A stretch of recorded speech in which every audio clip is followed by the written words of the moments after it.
Okay, red flags and universal background. Let's start with red flags. So red flag laws developed out of a thing called swatting. Some people might know what swatting is. Swatting is was an act that people would do toward gun owners, and they would call the cops on someone if they saw them with a gun in public. And they had necessarily no reason. Maybe they were scared of the gun or whatever. They started to use swatting as a way to punish gun owners, and the cops would show up and question the gun owner, and the gun owner would most often be like, "What the hell are you doing? I'm just exercising my right. I'm not bothering anyone." But swatting eventually. And people got killed because of swatting too. There was actual deaths because cops would come up on people, and maybe a conflict would happen, and one guy got killed because while he was cleaning his own guns after he got accused of being a danger or a risk to society during a swatting situation. So swatting evolved into actual legislation, which is called extreme risk protection orders, and some states have adopted this. So swatting turns into extreme risk protection order, otherwise known as red flag law. So now there's legislation that says you can accuse someone of being a risk to themselves or society. Most often, in most states, you can do this anonymously, and the judge can order the police to take the guns, and then the gun owner has to go to court to redeem themselves and regain their good name. So you have to fight for your rights back, and you have to fight for your good name. That's what red flag laws are. It's a horrible thing, but it's a vehicle to confiscate vehicle used to confiscate guns without due process, and that's the important piece.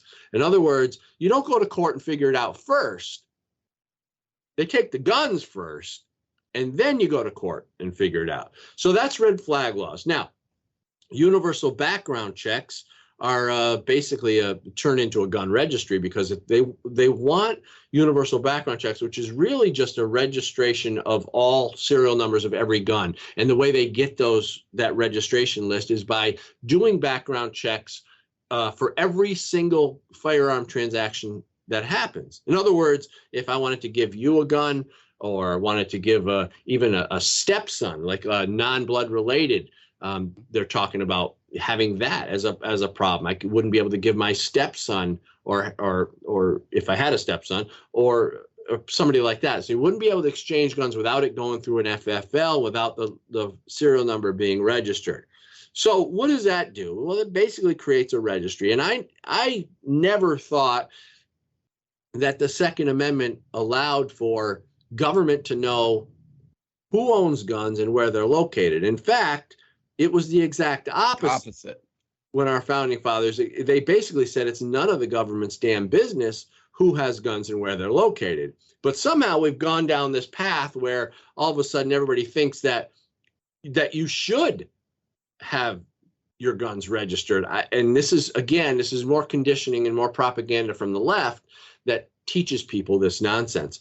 But anyway, so you have universal background checks, which are basically a registry of gun owners and where the guns are located, but they run it in tandem, and they're trying to push that along with red flag laws, because in order to confiscate the guns with red flag laws, you first need to know where they are. Right. And that's why you'll see red flag laws being pushed almost in tandem with universal background checks.